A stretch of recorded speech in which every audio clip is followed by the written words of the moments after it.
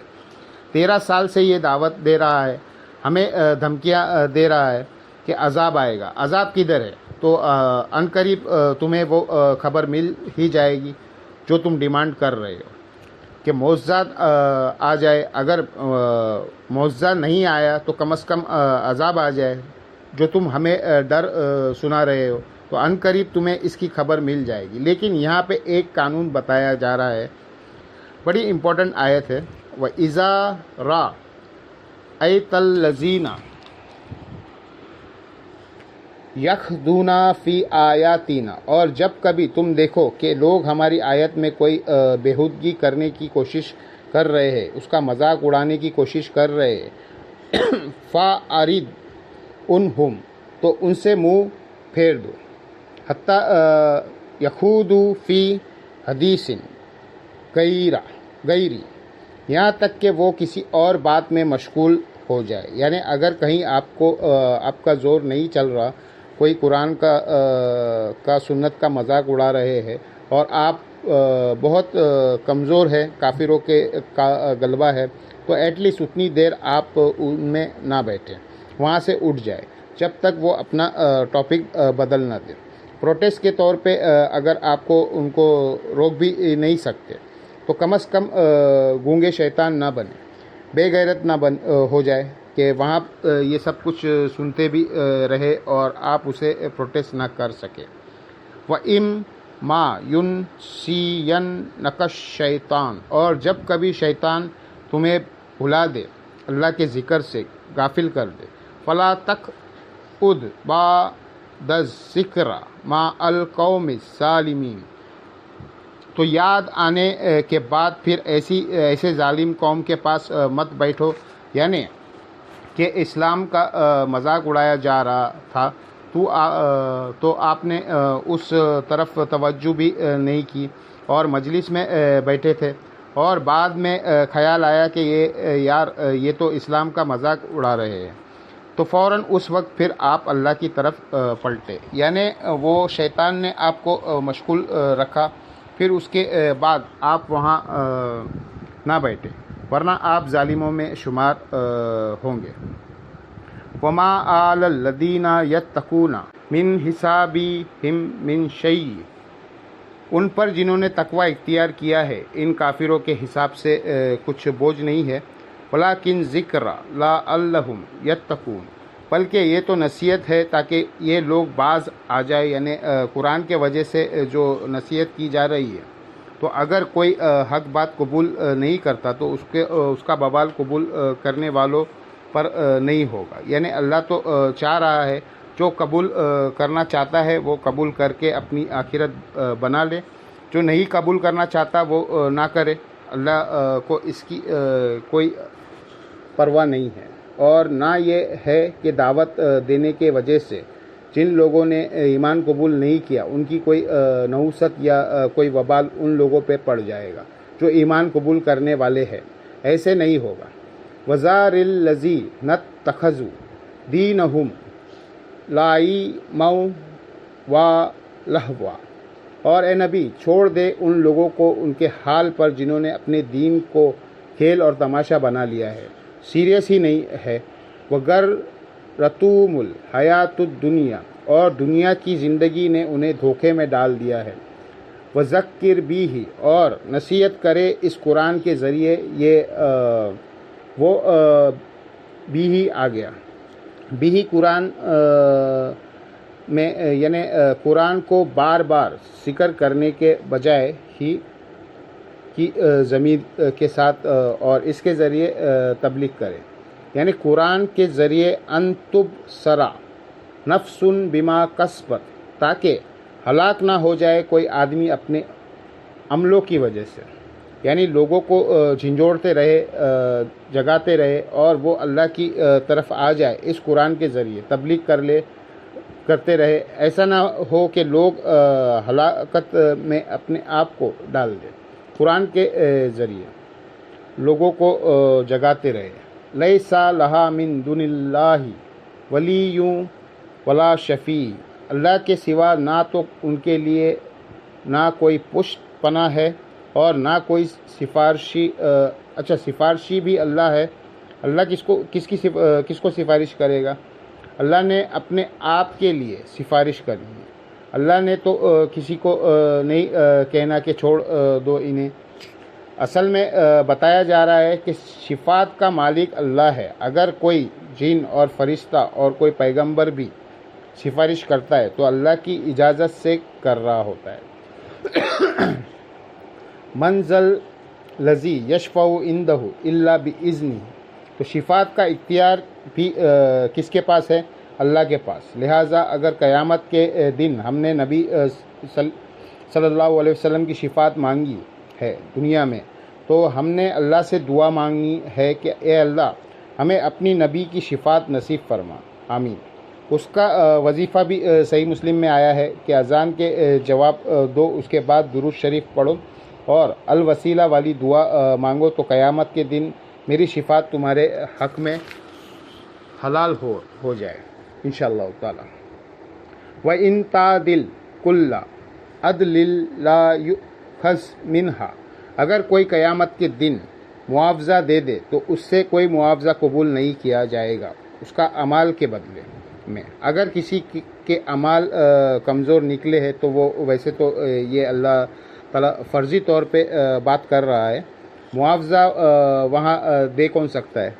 یہ بالفرض ہے کہ اگر کسی کے پاس قرآن حکیم میں کئی جگہ آیا ہے کہ یہ زمین کے برابر سونا ہو، اس کے مثل اور بھی ہو جائے، اور وہ کہے کہ یہ مجھے اللہ لے صدقہ اور خیرات کے طور پہ مجھے چھوڑ دے، تو نہیں قبول کیا جائے گا. یہ سمجھانے کے لیے اولئک الذین ابسلوا بما کسبوا، یہ وہ لوگ ہیں جو ہلاک ہو گئے ہیں اپنے اعمال کے سبب، اپنے کرتوتوں کے سبب. لہم شراب من حمیم، ان کے لیے ہے کھولتا ہوا پانی.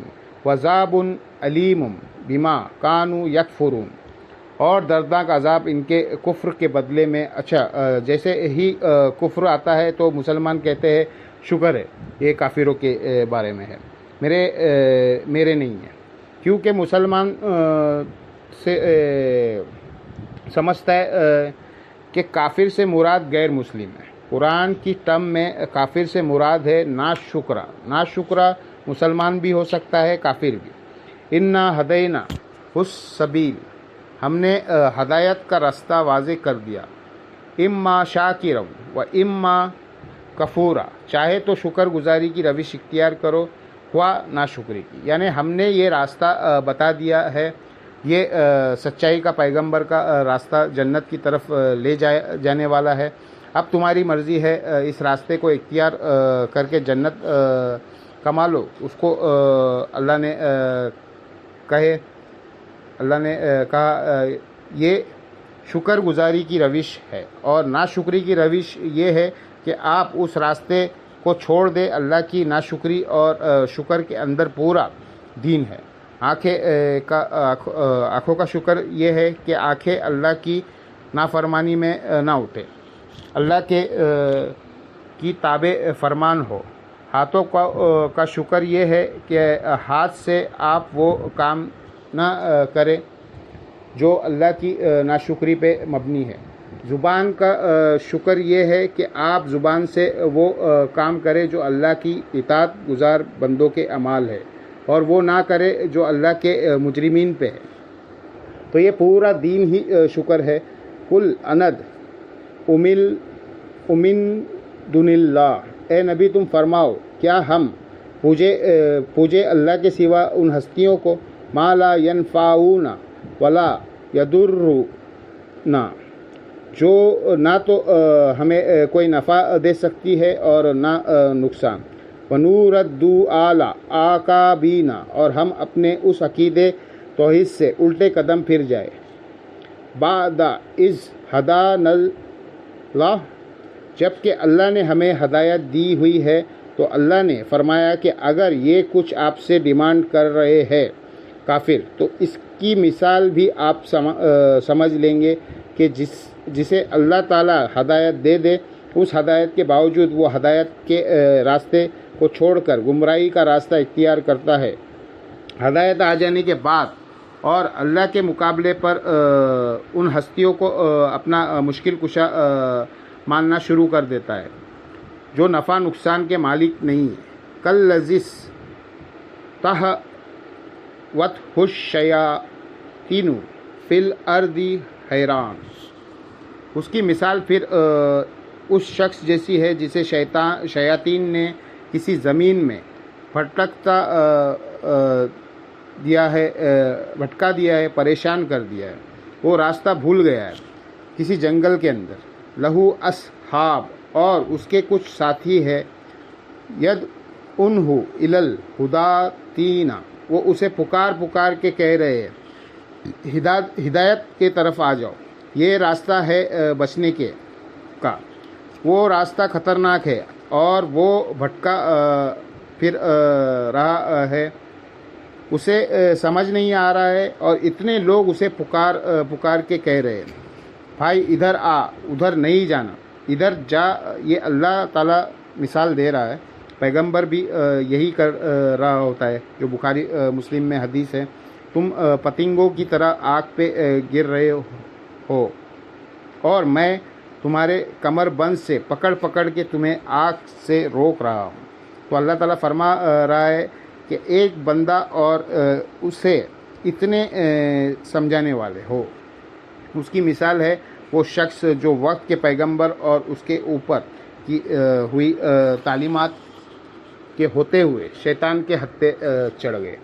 قل انی ھدی اللہ ھو الھدی، اے نبی تم فرماؤ حقیقی رہنمائی ہدایت تو وہ ہے جو اللہ کی طرف سے ہوتی ہے، وَأُمِرْنَا لِنُسْلِمَ رب عالمین، اور ہمیں تو ایک ہی بات کا حکم ہوا ہے کہ ہم اپنے رب کے سامنے سر تسلیم حمد کریں، یعنی جو ہمارا رب حکم دے ہم اسی کے سامنے جھکے ہیں، وَأَنْ اقیم الصلاۃ، اور ہم نماز کو قائم کریں، ٹھیک نماز ادا کریں، وَاتَّقُوا، اور اسی سے ڈرتے رہیں، وَهُوَ الَّذِي إِلَيْهِ تُحْشَرُونَ، اور وہی وہ ہستی ہے جس کی طرف تمہیں لوٹ کر جانا ہے۔ یہ سب سے بڑی تھریٹ ہے، مرنے کے بعد اکاؤنٹیبل ہونا ہے، پورا دین ہی اس کے اندر آ گیا۔ اگر اللہ کے نبی کو یہ حکم دیا جا رہا ہے کہ آپ فرما دے کہ مجھے تو میرے رب نے یہ حکم دیا ہے کہ میں نے اللہ کے تابع فرمان رہنا ہے، نمبر 1، نمبر 2 نماز قائم کرنی ہے، نمبر 3 اس سے ڈرتے رہنا ہے، اور یہ بھی ذہن میں رکھنا ہے کہ مجھے مر کے اس کے پاس جانا ہے، وہ مجھ سے میرے اعمال کا حساب لے گا۔ یہ پیغمبروں اور ان کے ساتھیوں کے بارے میں بات ہو رہی ہے، تو بابیدی تو شیء کوئی نہیں ہے، وہ کس طرح کہیں گے جی نماز تو اللہ تک پہنچنے کے لیے ہوتی ہے، جو اللہ تک پہنچا ہوا ہے اس کو نمازوں کی کیا ضرورت ہے؟ اچھا بابا اللہ تک پہنچ چکا ہے، پیغمبر اور اس کے ساتھی نہیں پہنچے ہوئے، یہ دیکھ لیں۔ اے نبی فرماؤ وَأُمِرْنَا، مجھے اور میرے ساتھیوں کو ہی اللہ نے حکم دیا ہے، لِنُسْلِمَ لِرَبِّ العالمین، کہ ہم اپنے رب کے سامنے سر تسلیم حمد کر دیں، اپنی مرضی اس کے حوالے کر دیں۔ وَأَنْ أَقِيمُوا الصَّلَاةَ، اور یہ کہ ہم نماز قائم کریں۔ وَاتَّقُوا، اور یہ کہ اسی سے ڈرا جائے۔ وَهُوَ الَّذِي تُحْشَرُونَ، اور تمہیں لوٹ کے اسی کی طرف جانا ہے۔ وَهُوَ الَّذِي خَلَقَ السَّمَاوَاتِ وَالْأَرْضِ بِالْحَقِّ، وہی اللہ ہے جس نے آسمانوں اور زمین کو مقصد حق کے ساتھ پیدا کیا، پرپوزفل۔ وَيَوْمَ يَقُولُ كُن فَيَكُن، اور جب وہ قیامت کے دن کہے گا کہ ہو جا تو ہو جائے گا۔ کیا ہو جائے گا؟ قیامت قائم ہو جائے گی۔ مردوں کو اللہ حکم دے گا نکلو بھائی قبروں سے، جو ہوا میں تحلیل ہوں گے ان کو ہواؤں سے حکم ہوگا، جو سمندروں میں ڈوبے ہوئے ہوں گے ان کو سمندر سے حکم ہوگا، نکلو اللہ کی بارگاہ میں حاضر ہو اور اپنے کیے ہوئے اعمال کا جواب دو۔ قولہ الحق، اس کا کہنا سچی بات ہے۔ وَالْمُلْكُ یوم ينفخ فی الصور، اور اس دن اسی کی حکومت ہوگی جس دن کے سر پھونکا جائے گا، یعنی قیامت کا جو سر پھونکا جائے گا اس دن حقیقی مالک، آج بھی مالک وہی ہے لیکن آج اس نے ڈھیل دی ہوئی ہے کہ چلو تم بھی اپنی مرضی کر لو، لیکن اس دن صرف اسی کی مرضی چلے گی۔ عالم الغیب والشہادہ، جو جاننے والا ہے چھپی ہوئی باتوں کا بھی اور ظاہر کا بھی۔ وَهُوَ الْحَكِيمُ الْخَبِيرُ، اور وہ حکمت والا ہے اور سب کچھ جاننے والا ہے۔ حکمت یہ ہے کہ ڈھیل دیتا ہے، پتہ اسے سب کچھ ہے، کوئی کیا کر رہا ہے چاہے تو فوراً پکڑ لے، لیکن صرف نظر کرتا ہے، اور یہ اس کی کمزوری نہ سمجھے بلکہ یہ اس کی حکمت ہے، اور اس کا کمپلیٹیشن اس اعتبار سے کی کہ وہ خبر بھی رکھے ہوئے ہے۔ یہ نہ ہو کہ آپ سمجھے کہ حکمت کا مطلب ہے کہ اس کو نہیں پتہ ہے کہ آپ کیا کر رہے ہو، نہیں، پتہ سب کچھ ہے لیکن اس کی حکمت ہے کہ فوراً پکڑتا نہیں ہے۔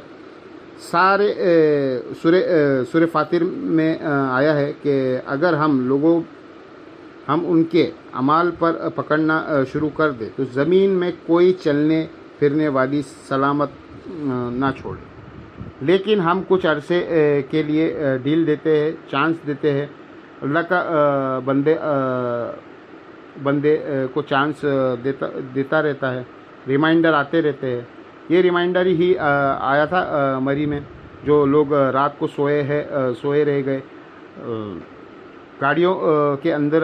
اب ہونا تو چاہیے کہ صرف یہ مری کا رونا روکنے کے بجائے لوگ آخرت کی تیاری کر لیں، ایٹ لیسٹ جن کے مرے ہیں وہ تو تیاری کر لیں کہ اس طرح سوئے ہوئے کوئی شخص سویا ہی رہ جاتا ہے، اس کو پتہ ہی نہیں کہ اس نے اتنا ہے کہ نہیں۔ عبرت تو یہ ہونی چاہیے، جو عورتیں آنسو بہا رہی ہوتی ہے ان بچوں کی لاشیں دیکھ کر، تو وہ عورت اب اگلے دن گھر سے باہر نکلتے وقت ضرورت کے تحت کم سے کم حجاب کر کے نکلے، نہیں تو اس طرح کی باتیں میں نے اس ویڈیو میں بھی کہا تھا کہ اس طرح کے انسیڈنٹ کے بعد جو ہے ویڈیوز شیئر کروا کے رونا پیٹنا ڈال دینا، دکھ کا اظہار کر لینا، اس میں سے نکالنا کیا ہے؟ آپ نے نکالنا تو یہ آپ سے اس کے بعد اپنی اصلاح کریں۔ ایئر کریش ہوتے جہاں بچتے ہیں، یہ ابھی پچھلے دنوں بھی آپ کو پتہ ہے وہ جہاز کو تو اللہ نے ہی لینڈ کروایا ہے، بڑے عجیب طریقے سے لینڈ ہوا ہے اور تباہ بھی نہیں ہوا، رن وے کے اوپر سیدھا آ کے تھڑا زمین پہ لگا ہے، وہیں پہ ایسا ہی گھومتا رہا ہے۔ ویسے 300 کلومیٹر کی رفتار سے اگر کوئی چیز آ کر زمین سے ٹکرائے تو آپ دیکھ لیں، کئی سال پہلے میں ہائیس کی فرنٹ سیٹ پہ بیٹھا تھا، اسی وقت ہم نے ہائیس کاٹ کے گئی ہے، میرا خیال ہے ہارڈلی 30-40 فٹ ہم سے آگے تھی وہ، 120 کی اسپیڈ میں جا رہی تھی، جو پینتھر ہے نا مرسیڈیز کی، وہ ایسے ایسے ہو رہی تھی. ایک ٹائر اس کا پھٹ گیا. پھر گاڑی کنٹرول تو نہیں ہوتی، جس طرح فلموں میں ہالی ووڈ کی میں ہوتا ہے، وہ ایگزیکٹلی میں نے دیکھا ہے. اور میرا خیال ہے کم از کم اس نے 20-25 کلے بازی کھائی تیزی سے اور دوسری طرف چلی گئی. اور اس دوران کھڑکیوں سے میں نے لوگوں کو باہر گرتے ہوئے دیکھا. گھوم رہی تھی تو جو کھڑکی کے پاس تھا وہ باہر گرتے جا رہا تھا. آن دا اسپاٹ 8 سے 9 بندوں کی موت ہو گئی. یہ تو میں نے اپنی آنکھوں سے دیکھا. اب وہ میری گاڑی بھی ہو سکتی تھی، ڈرائیور بھی نہیں بچا. اور اس وقت لوگ توبہ توبہ استغفر اللہ پڑھ رہے ہوتے ہیں، تصویریں بنا کے شیئر کرواتے ہیں. تو بھائی تو نے اس سے کیا حاصل کیا؟ کوئی عبرت حاصل کی؟ پھر فائدہ ہے. اچھا، وہ جو بیٹھے ہوئے تھے حیث میں، انہوں نے بھی یہ نہیں سوچا تھا. انہوں نے بھی اپنی زندگی میں کئی واقعات دیکھے تھے. وہ یہی سمجھتے تھے کوئی اور مرا ہے، ہمارے ساتھ ایسا نہیں ہوں گے. ان کے ساتھ بھی ہو ہی گیا. یہ انسان کے اختیار میں نہیں ہے. اگر اللہ تعالیٰ موت کا وقت بتا دیتا تو انسان بڑے مزے کی زندگی گزارتا. پلان کر لیتا 20 سال عیاشی کے، 20 سال ایسے، اگلے 20 سال اللہ بڑے آرام سے پلان کر کے. لیکن اللہ کو بھی پتہ تھا. اللہ نے کہا نہیں، اس طرح نہیں، یہ میں سیکریٹ رکھوں گا. پھر دیکھوں گا کون گیون سرکمسٹانسز کے اندر، دیے ہوئے وقت کے اندر مجھے رسپانس کرتا ہے. اللہ تعالیٰ سے دعا ہے جو حق بات میں نے کی، اللہ تعالیٰ ہمارے دلوں میں راسخ فرمائے. اور جذبات میں میرے منہ سے کوئی غلط بات نکل گئی تو اللہ تعالیٰ ہمارے دلوں سے باہر کر دے، ہمیں معاف بھی کر دے. اللہم صلی علی محمد وعلی آل محمد کما صلیت علی ابراہیم وعلی آل ابراہیم انک حمید مجید. اللہم بارک علی محمد وعلی آل محمد کما بارکت علی ابراہیم وعلی آل ابراہیم انک حمید مجید. اللہ تعالیٰ سے دعا ہے جو حق بات میں نے کہی، ہمیں اس بات پہ خود عمل کر کے دوسرے بھائیوں تک پہنچانے کی توفیق عطا فرمائے. سبحانک اللہم و بحمدک اشہد ان لا الہ الا انت استغفرک و اتوب الیک وما علینا الا البلاغ المبین. جزاکم اللہ خیر.